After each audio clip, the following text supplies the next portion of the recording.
Barari Ranthambore tiger reserve में tiger का आतंक नहीं थम रहा है। बीते दिनों जिस गणेश मंदिर मार्ग पर एक बच्चे की हत्या शिकार जिस टाइगर ने बनाया था, उसने अब 2 और गायों को अपना शिकार बना लिया। गायों के शव के पास टाइगर के पगमार्क मिले। कुछ दिनों पहले ही, जैसे मैंने बताया आपको, 7 साल के बच्चे पर टाइगर ने हमला कर उसे अपना शिकार बना लिया था।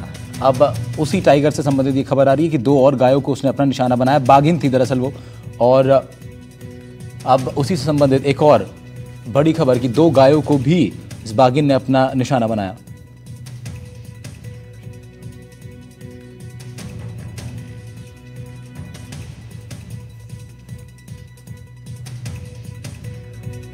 खबर आपको बता रहे हैं सवाई माधोपुर के रणथंभौर टाइगर रिजर्व से, जहां पर बाघिन का बीते कुछ दिनों से लगातार आतंक देखने को मिल रहा है। जिस बाघिन ने बीते कुछ दिनों पहले त्रिनेत्र गणेश मंदिर पर एक 7 साल के बच्चे को अपना शिकार बनाया था, उसी बाघिन ने अब 2 गायों को भी अपना शिकार बना लिया है। सवाल है कि इसका मतलब ये बाघिन का रणथंभौर टाइगर रिजर्व के क्षेत्र में मौजूद जो रिहायशी इलाका है, जो कुछ बस्तियां हैं, उन तक अब इसका पहुंचना हो रहा है। उन इलाकों में इसकी घुसपैठ हो रही है और ऐसा लग रहा है कि बीते कुछ दिनों से अब इसने उसी क्षेत्र को अपना ठिकाना बनाया हुआ है। बजरंग सिंह हमारे सहयोगी हमारे साथ जुड़ रहे हैं इस खबर पर ज़्यादा जानकारी साथ। बजरंग, क्या कुछ अपडेट है? क्या ये वही बाघिन है जिसने बीते दिनों बच्चे को शिकार बनाया था? अपडेट खबर तो यही आ रही है।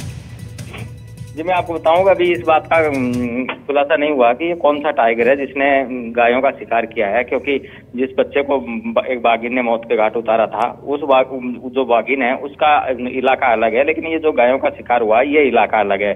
तो रणथंभौर के पगफेरी में लगातार बाघों का मूवमेंट देखने को मिल रहा है और आए दिन बाघ किसी न किसी पालतू मवेशी को भी अपना शिकार बना रहे हैं। ये जिला मुख्यालय से सटे राधा कृष्ण मंदिर के मामला है, जहां पर पुजारी की 2 गायें बंधी हुई थी और एक टाइगर वहां आ जाता है और दोनों गायों को मौत के घाट उतार देता है। लगातार जिस तरीके से रणथंभौर के आसपास के इलाकों में जो टाइगर का मूवमेंट देखने को मिल रहा है, उसको लेकर के जो आम लोग हैं उनके अंदर भी काफी आक्रोश देखने को मिल रहा है।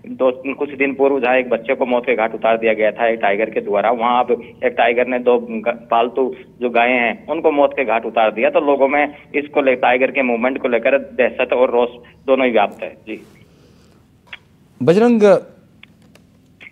इस तरह की घटनाएं, जैसा मैं कह रहा था कि गायों का शिकार हुआ, तो इसका मतलब टाइगर रिजर्व के अंदर जो कुछ रिहायशी छोटी छोटी बस्तियां हैं, वहां तक इन टाइगर्स का जो है अब आना जाना ज़्यादा हो रहा है। पहले भी रहता था, पहले भी घटनाएं होती थी, लेकिन अब हम देख रहे हैं कि जिस तरह पैंथर्स और तेंदुए जो हैं वो रिहायशी इलाकों में मूवमेंट कर रहे हैं। क्या अब बाघों के संदर्भ में भी यही माना जा रहा है?